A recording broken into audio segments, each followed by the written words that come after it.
Maya, meaning illusion, literally. And mind is baby of Maya, hence the mind is illusion. So kicking away this misconception about the mind is the Vedantic Samadhi. In the Yoga Samadhi, the Raj Yoga Samadhi, the Raj Yoga Samadhi is Asana, Pranayam, Pratyahar, Dharana, Dhyana, and the culmination happens into Samadhi. What will this Samadhi give you? This Samadhi will give you, for a limited period of time,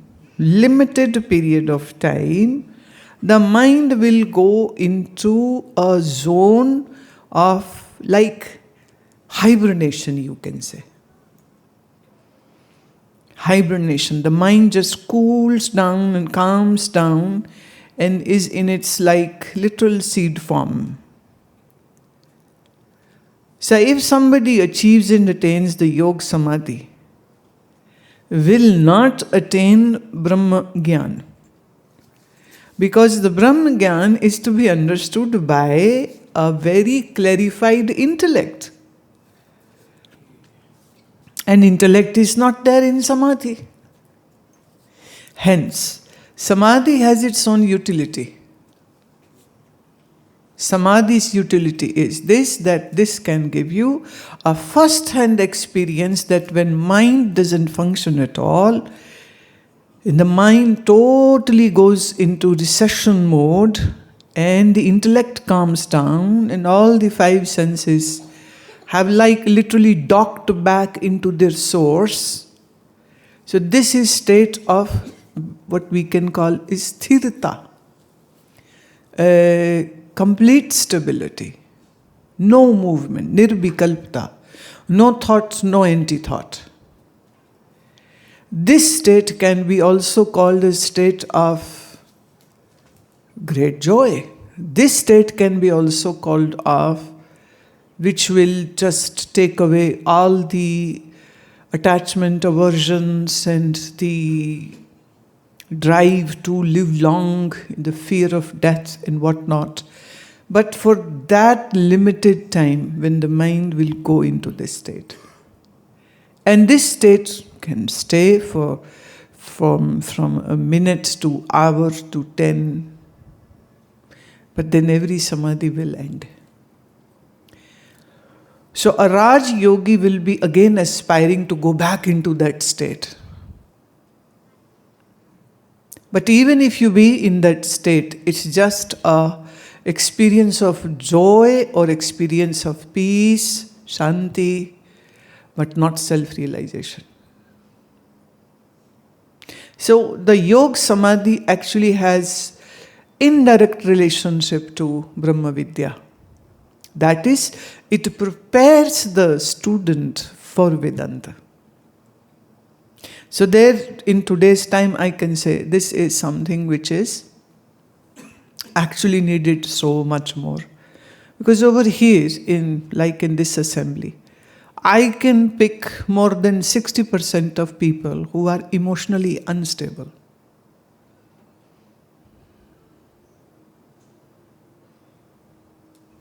And I have a very good scanner here.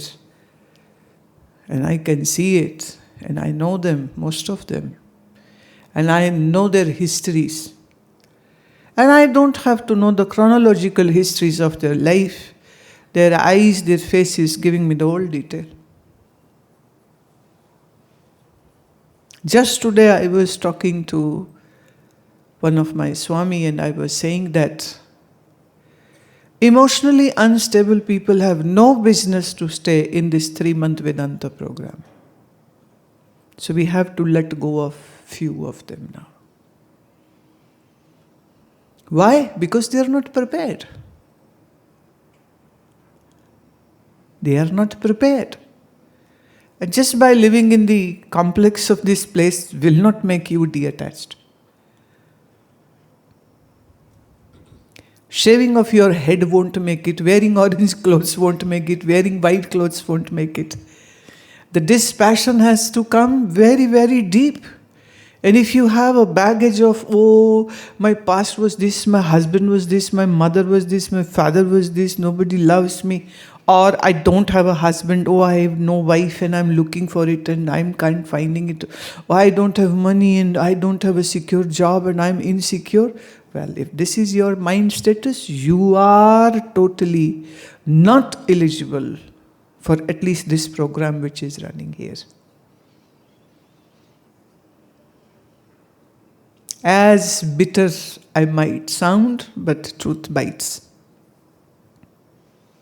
Truth bites. I don't wish to mince my words. And like if somebody has been detected with a tumor, the patient can't fight with the doctor. Why are you saying I have a tumor? You can't say, doctor, you hate me that you are saying I have tumors. Does the doctor hate the patient? Doctor is just stating a fact. So I just state fact.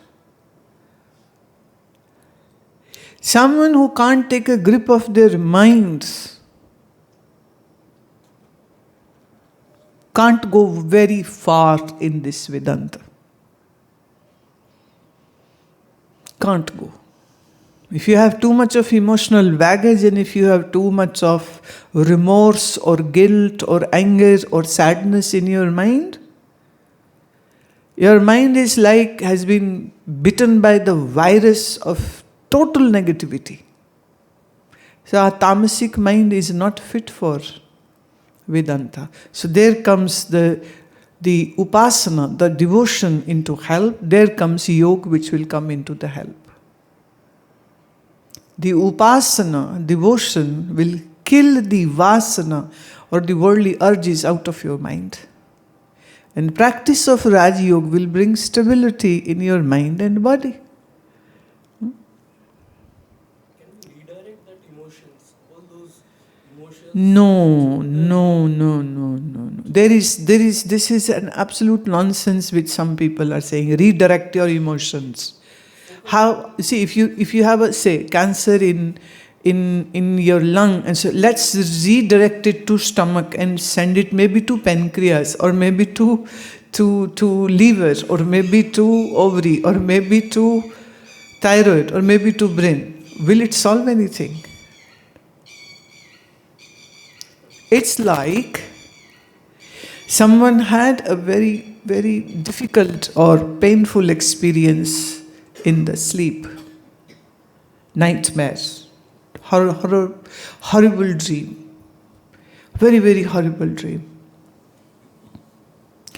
Say scorpions are fighting and an elephant-sized scorpions are hitting onto the person and the person is screaming in pain and running and screaming and running and screaming. How can we help this person? Send snake catchers? Send guns to kill all the snakes? Huh? Break the sleep, that's it. If you don't break the sleep, the person will never be free of the demons. The demons are created by the mind itself. So only one thing can help, and that is waking up from the dream. And Gyan can do only that, help you to wake up. But there are small children, when they are sleeping and they are having a bad dream, you wake them up, they go back to sleep. They are not ready to leave the bed. What will mother do? And they are screaming and crying because of that bad dream, and yet they are not ready to leave the dream. So this is the true story of most of people.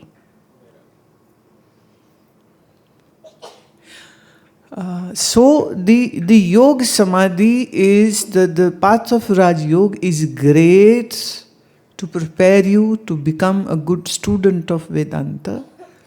But when say this, many so-called yoga enthusiasts will get very angry and upset. Why the hell she's saying this, but that's what the true is from the Vedantic point of view, that the Samadhi of Yoga can just give you the preparation, the eligibility, the suitability to become a Vedanta student. Hence, very, very important. I am not undermining yoga at all. Absolutely not. Absolutely not. Same goes for the devotion to your chosen deity, be Krishna, Ram, Shiva, or your Guru. When you have a deep devotion for your deity, you fill your mind with so much of love, so much of devotion, that there is no space left for worldly pursuits. It's like the fire of bhakti will burn out all the garbage of the mind. So when I find people who are carrying this emotional garbage, this just shows that, well, neither they have bhakti, nor they have yoga. So how do they fit into the Brahma Vidya class then?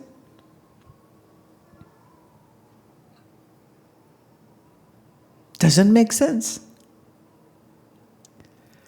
And I don't think so anybody can say that, oh, we don't have time to do all these things. No.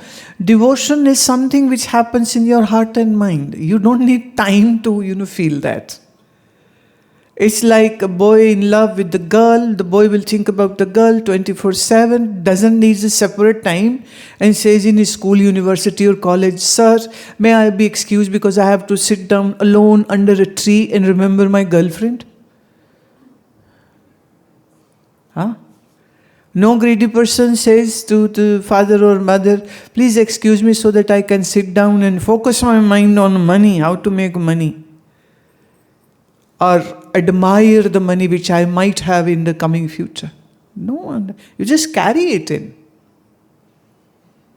So I don't have time. This is not fair. And about the yoga, again, it is a discipline. One has to be disciplined wherever you might be in Delhi or Bangalore or Germany or Timbuktu. It's your schedule. You have to manage it. So discipline comes from yoga. Love and devotion cleans up the mind. Now this mind is ready for Brahma Vidya. It might seem a hard task, but the truth is,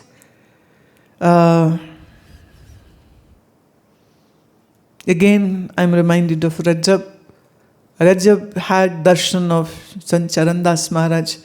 The day he saw him, all the love, all the devotion. And he was flooded with this. And then in 1 second, all worldly attachments just went away. Why I take names of these great people? Because what they exhibited in their life is like, how could this happen? The love for Guru was so great that Kabir rightfully says that even if God appears in front and I have my Guru, I will touch feet of my Guru, not of God.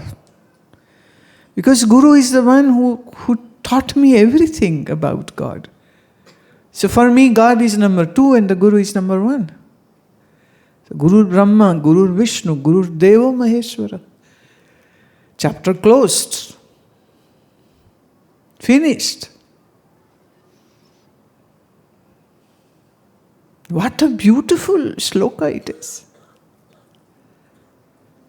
And if someone has this kind of devotion, would that person say, "Guruji, when will I find God?" No, my God is right here. Now, I don't want the scrupulous people, wicked people, to use this statement, the fake gurus, to manipulate and loot the people in name of Gurudom.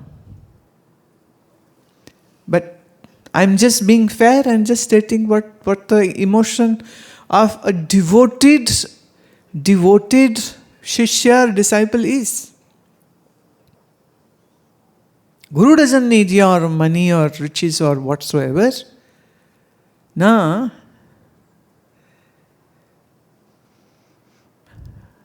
And Shishya has only one fire in mind to know the truth. But actually things went very odd. Odd in a sense, Rajab meets Charandas. And he says, well, I have got it what I wanted. The love was so overwhelming that he drowned in that love and found the truth within. As simple as that. Koi mushkil nahi. Koi mushkil nahi. Not difficult.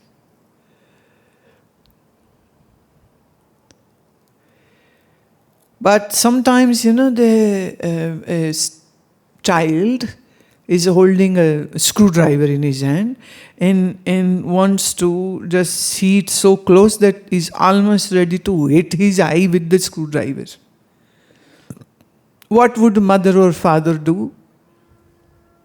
Take that away. Child might cry. Oh, no. But they will still snatch it away. So for a devotee, for a true seeker, when there are losses happening in the financial or social sector, it's like the screwdriver is being taken away. In one way, we can say that how your mind injures you is not known by you, hence the mind becomes the devil. Hence, coming out of this trap of your own mind is very important.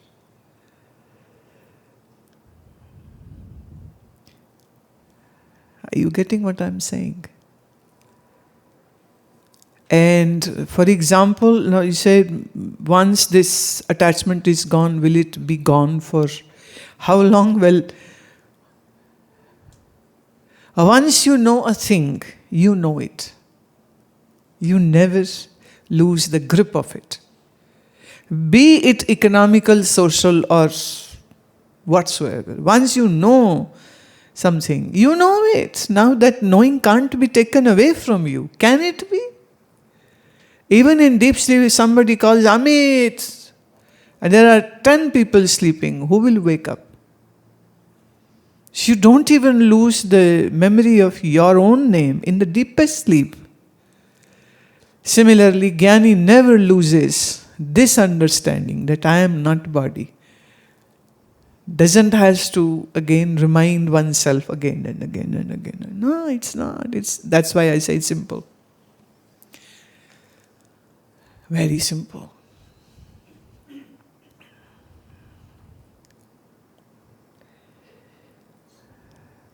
ज्ञान के रास्ते पे प्रतिबंध सिर्फ मनुष्य का अपना अहंकार और उसकी आसक्तियां होती हैं, और कोई प्रतिबंध अगर हम माने, ऐसे तो 4-5 हम लोग बोलते हैं शास्त्र अनुसार चलूं, विषय भोग से आसक्त व्यक्ति ज्ञान का खोजी नहीं हो सकता. विषय भोग रस बंधन है. आलस्य से भरा हुआ मनुष्य कभी एक अच्छा साधक नहीं हो सकता है. ये अवरोध नंबर 2. संसार की वस्तु धन संपदा के साथ पकड़, ये अवरोध नंबर 3. और चंचल मन होना अवरोध नंबर 4. विषय रस भोग की आसक्ति, संसार की संपदा का मोह लोभ, चंचल मन और तमोगुण आलस्य, बुद्धिहीनता. ये 4 चीजें, ये 4 जो हैं, ये आपकी सबसे बड़ी रुकावट हैं ज्ञान में.